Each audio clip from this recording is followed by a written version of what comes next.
ஏன்னா பொங்கல் தான் கெட்டு போகும். பொங்கலை தவிர மற்ற விஷயம், மற்ற உணவு சாப்பாடு பொருள் எது இருந்தாலும் வாங்கிக்கிங்க. அதை வந்து மாநாட்டு திடல்லேருந்து மத்தியானத்துக்கு யூஸ் பண்ணிக்கங்க. ஏன்னா என்னதான் இருந்தாலும் தமிழக வெற்றி கழகத்தின் மூலமா என்னதான் உணவுக்கு ஏற்பாடு பண்ணியிருந்தாலும் அது ஃபுல்லாக வந்து எல்லா தொண்டர்களுக்கும் கொடுக்க முடியுமாங்கிறதெல்லாம் தெரியல. அதனால் வந்து நீங்கள் வந்து மேக்ஸிமம் வந்து பசியோடையும் ஒரு மயக்கத்தோடையும் இருக்கக்கூடாது. இப்போ 4 மணிக்கு தான் மாநாடு தொடங்குது. அந்த மாநாடு தொடங்கிறதுக்கு முன்னே கூட உங்களுக்கு வந்து அசௌகரியங்கள் ஏற்படலாம். அதனால் வந்து அதெல்லாம் பார்த்துக்குங்க.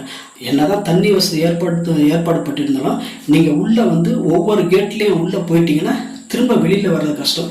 ஏன்னா ஓரத்தில் தான் வச்சுருப்பாங்க. அங்கே வந்து தண்ணீர் வசதி வந்து நீங்கள் கொண்டு வர முடியாது. நீங்கள் வந்து அந்த தண்ணியை குடிக்கிறதுக்காக போவீங்க.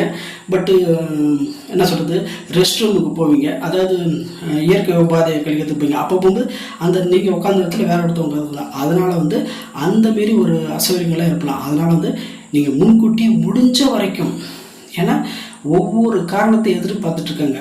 இந்த மாநாடு எந்த வகையில் வந்து வெற்றி பெறும் தோல்வி அடையும் அப்படிங்கிறத நம்ம வந்து முடிஞ்ச வரைக்கும் தோல்வி அடைய விடக்கூடாது, வெற்றி அடைய தான் ஒன்று. அதனால் வந்து நீங்கள் முடிஞ்ச வரைக்கும் காலையிலேயே வந்து டிஃபன் சாப்பிட்றீங்களா, சாப்பிட்டு மத்தியானத்துக்கு தேவையானதை வாங்கிக்கிங்க. மேக்ஸிமம் 4 மணிக்கு மாநாடு ஆரம்பிக்குதா, மினிமம் ஒரு 6-7 மணிக்கெலாம் முடிச்சிடும். அதுக்கப்புறம் நீங்கள் வந்து தலைவர் சொன்ன மாதிரி இராணுவ கட்டுப்பாடோட வீட்டுக்கு போங்க.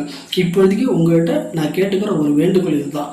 இப்போ வந்து கொடிக்கம்பம் சாய்ந்த ஒரு துரதிருஷ்டமான ஒரு விஷயத்தால் அங்கு ஏற்படுத்தப்பட்டிருந்த தற்காலிக சிற்றுண்டி கடைகள், உணவு விடுதிகள், தேநீர் விடுதிகள் எல்லாம் அகற்றப்பட்டு விட்டன. நாளை மீண்டும் அது திறக்கப்படுமா என்பது சந்தேகம்தான்.